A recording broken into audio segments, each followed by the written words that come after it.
You're live. This is the aaronzero show with another edition of today's noise. What do we have in the noise today? Well, it's a screwed up world. That's what I say.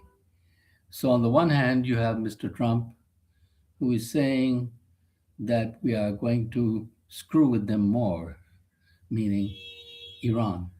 And Iran is saying we're going to screw with you more. So, Iran has made a long list of reparations it wants from USA, including for all the attacks now and before and all that sort of stuff. And Mr. Trump says he wants reparations from Iran from 50 years. So that's not too much a good game plan for negotiations.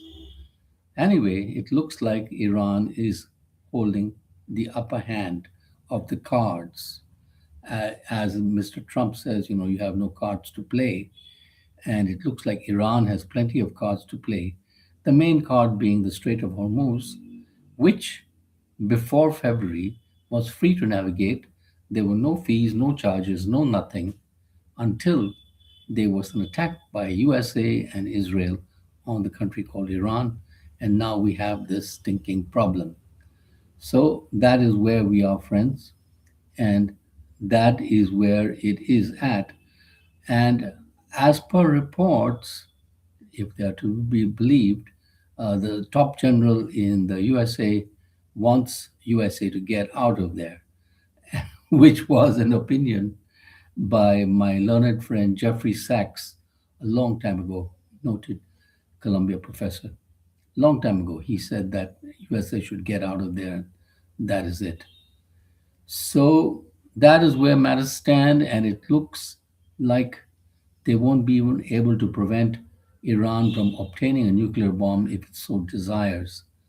Uh, this regime there has dug in its heels in a very big way. And they're used to fighting long wars, which America is not used to. They had a 10-year war with Iraq, and so that would have drained the resources of many a country. So they are ambitious people, hard nosed people. That's where it is, and that's where it stands.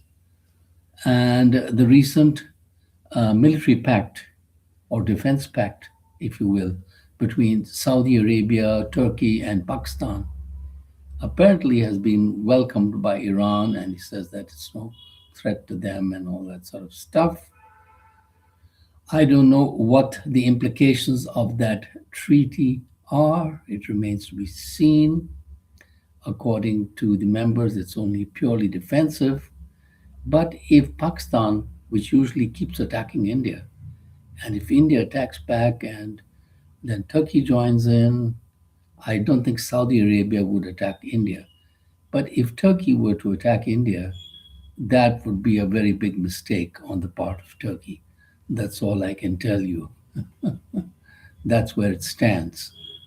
So that is where the world uh, news stands.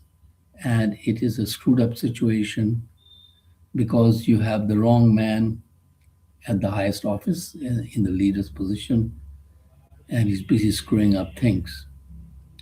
So in America, you had the outstanding victory of a Democratic progressive candidate, Dr. Abdul Said, which the Democratic Party itself wanted to defeat, and they spent $70 million trying to defeat him, but he still won. So isn't that incredible?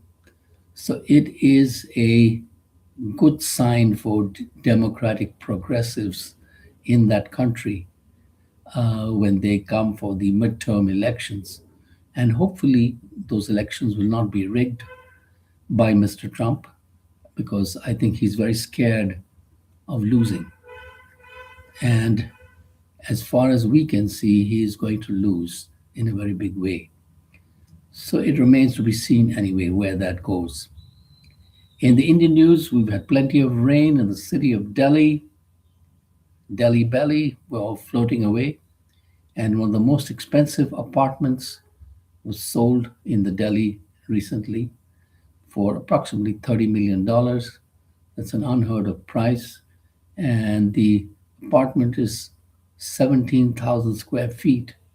So move over New York and London and LA. Quite an amazing price, I would say. And apparently, there are people in India who have that kind of money.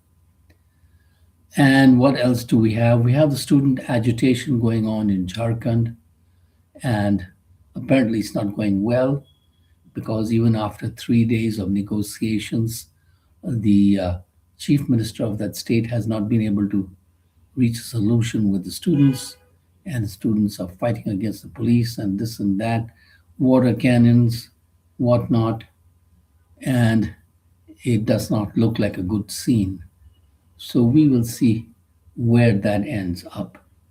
Apparently, of course, the uh, state government will have to bow to the students' demands, witness the Cockroach Janta Party victory at the Janta Mantar. So I'm sure the union government, or the central government as you may call it, would be eager to make a deal with the students and have them out of the picture, so to speak. And this August 15th, they will actually celebrate students who have won gold medals in physics, maths, etc. And they will be there also on the podium. And for the first time, they're going to have the patriotic hymn, Vande Mataram, be sung first before the national anthem. And in South India, in the state of Tamil Nadu, they want to have a Tamil national anthem sung instead of the national anthem, which I think is very weird and silly, to say the least, because you are part of India and you cannot have some separate thing. And there was some Tamil actors saying that they should learn Tamil, and well, they should learn Hindi also. Hindi is also a national language of India. Anyway, let me not get too carried away. And in news of the weird, there's actually an Indian, a young man in the hilly state of Uttarakhand, who has developed a flying car. And it looks like a mini kind of helicopter kind of car thing, which actually took off. So that shows how brilliant even ordinary person are in India, that they could come up with such a thing. And hopefully some big company will take him under their wing and he can have his product advanced out. And who knows, India might have a flying car, which is quite an achievement. That's what I would say. There in China, you have the huge companies that spend millions and millions and probably billions of dollars to do the same thing. Here you're having a lonely little boy who is doing everything by himself. So it's a great thing, and I think those are the kind of inventors we need, and they will create 1,000 companies in India. And pretty soon we'll be the next America. I'm counting my chickens before they're hatched. Have a great day and subscribe by the billion.